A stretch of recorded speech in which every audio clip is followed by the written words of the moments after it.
इचलकरंजी शहराचे शिल्पकार मानल्या जाणाऱ्या श्रीमंत नारायण बाबासाहेब घोरपडे यांच्या पुतळा व परिसराचे आकर्षक आणि ऐतिहासिक महत्त्व जपणारे सुशोभीकरण करण्यात यावे अशी मागणी नगरसेवक अमरजित जाधव यांनी डॉक्टर बाबासाहेब आंबेडकर सभागृहात झालेल्या महानगरपालिकेच्या महासभेत केली। यावेळी महापौर उदय धातुंडे यांनी या मागणीची दखल घेत श्रीमंत नारायण बाबासाहेब घोरपडे यांचा पुतळा आणि परिसर अधिक भव्य, आकर्षक व प्रेरणादायी पद्धतीने विकसित करण्यासाठी पुढील कौन्सिलमध्ये सर्वानुमते निर्णय घेतला जाईल। सर्व नगरसेवकांच्या सूचनांनुसार ताकदीने हे काम करण्यात येईल अशी ग्वाही दिली। नगरसेवक अमरजित जाधव यांनी आपल्या निवेदनात म्हटले आहे की श्रीमंत नारायण बाबासाहेब घोरपडे यांनी इचलकरंजी शहराची रचना दूरदृष्टी ठेवून केली। आज इचलकरंजीला महाराष्ट्राचे मँचेस्टर म्हणून जी ओळख मिळाली आहे त्याचा मजबूत पाया घोरपडे सरकारांनी रचला। वस्त्रोद्योगाच्या माध्यमातून हजारो कुटुंबियांचा रोजगाराचा मार्ग खुला झाला असून शहराच्या आर्थिक विकासामध्ये त्याचे मोठे योगदान आहे।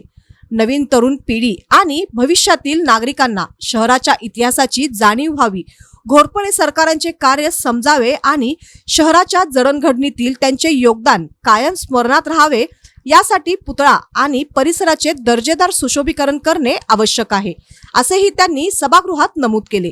या मागणीमुळे सभागृहात ऐतिहासिक वारसा जतन करण्याचा विषयाला विशेष महत्त्व प्राप्त झाले।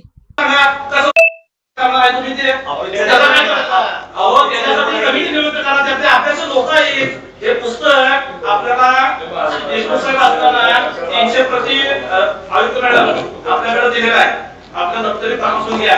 इचलकरंजीचा इतिहास, घोरपडे सरकारचा इतिहास, घोरपडे सरकारांचं इचलकरंजीसाठीचं योगदान, त्या गोष्टीचा उहापोह सभागृहात करायचं काय करायचं नाही, काय फक्त रायटिंग करणार आहे तिथं। अविनाश, काय प्रस्ताव आहे तुझा? नुसतं रायटिंग करायचा प्रस्ताव आहे? त्या ठिकाणी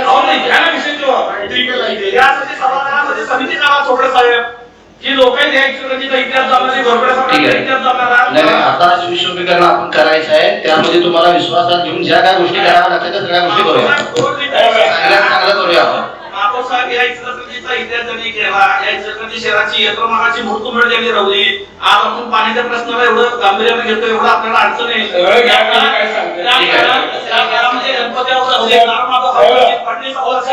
घोरपडे सरकारने सगळ्या सोयी करून दिलेल्या आहेत। या गावामध्ये कारागिरी नसताना कर्नाटकातून कारागिरी बोलवून आणण्यात त्याला दिले।